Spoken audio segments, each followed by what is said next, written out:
Well, I'm with Mr. Tallfeather again today, and this video is on paleo points, the earliest. What can you tell us about these early paleo points, Mr. Tallfeather? Well, I guess first we should talk about the word paleo, which in the Greek means early or Stone Age.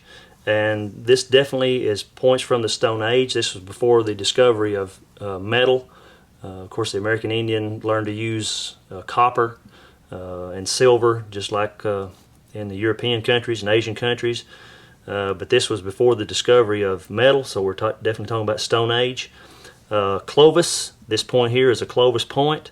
It's called an auriculate, which means that when they flaked this point, that in the flaking will always have a concave base, slightly weak shoulders, concave, and then the top will be convex coming out from the shoulder. And these auriculates is what's left, these little ears we might say, is why they describe this as an auriculate type lance point. These points were not arrowheads. The Paleo Indians did not have the luxury of a bow and arrow, not even the atlatl or atlatl thrower. This was simply hafted on a stick, and as you can see, all paleo points are fluted. Fluted on both sides for the most part. This accommodated for the shaft of their spear to come all the way up high on this point. This point was made to be thrust by hand or thrown at short distances, and so in order to keep from breaking these points, the shaft of their spear would run all the way up to the break of the flute, and all that would be exposed would be the cutting edge of the point. Also, all paleo points are ground, basal ground. The bottoms will not be sharp, this convex area here, or the convex area up to where the shoulder breaks into a convex shape.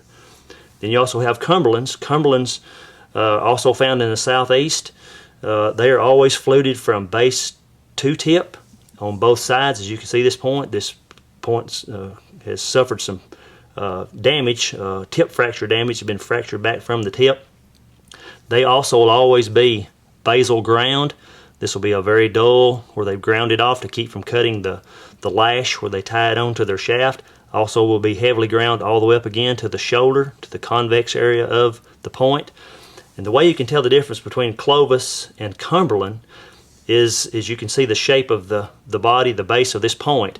This looks more mummy shaped. It'll always be more narrow at the base, the Cumberlands will be, than will be the Folsoms or the Clovises. They'll have an even weaker shoulder than the Cumberlands will. And this also is a Cumberland. As you can see, it has been fluted all the way from the base all the way to the tip. This one too also has suffered some tip damage on both sides. This flute runs the full length of a point. Another way you can tell the difference between a Cumberland and a Clovis. So actually the stick would go all the way up the flute to strengthen the point so you wouldn't break it off. Exactly. And the reason that they again dulled off or ground off the shoulders and the base was to keep from cutting the lash. The lash would come up to the shoulder, but the shaft would even come up all the way to the flute. So that way, as they made their thrust by hand, wouldn't break off their point. Many people think that the flute was to let blood, but it's not. That's where their shaft of their arrow actually went up the full length of that blade in order to give strength to the blade. Now we're hunting some big animals with these points, correct? Yes, they're hunting American bison, they're hunting mammoth, they're hunting large elk. There were also wild ox and rhinoceros in the northern hemisphere at that time. And so yeah, you're talking about some animals that would weigh, several tons. You have to have a big point for that. Well, these are relatively small for this classification of point. In many of the books and museums and things where you see a lot of Clovis and Cumberland points, even the average size would be from 3 to 4 inches all the way up to 8 and 10 inches long with some of their lance points. Still studying some paleo points, and Mr. Tallfeather's got some explanation for some auriculate points that we have here that certainly may be paleo. What can you tell us about these, Mr. Tallfeather? First of all, if there was ever a reason for a grown man to cry, this is it. This would have been, this is a beautiful base from a Clovis point. I don't know if our camera will show it well enough, but this flute runs the full length of even this broken piece. I'd say there's about 2 inches of this Clovis base. Probably was another 2 or 2.5 inches. I'm assuming that this point would have been a 5 or 6 inch Clovis. Fully fluted all the way up both sides. Sometimes whenever they made the flute on their Clovis points, it would take the tip off. I don't believe with this one because, again, of the patina. This right here looks to me like a fairly fresh break, and the edges are quite sharp. But man, what a heartbreaker. Here we have an unfluted Clovis. Some people call them Beaver Lakes. Some people confuse them with quads. But again, we know this piece is Paleo because of the oblique flaking.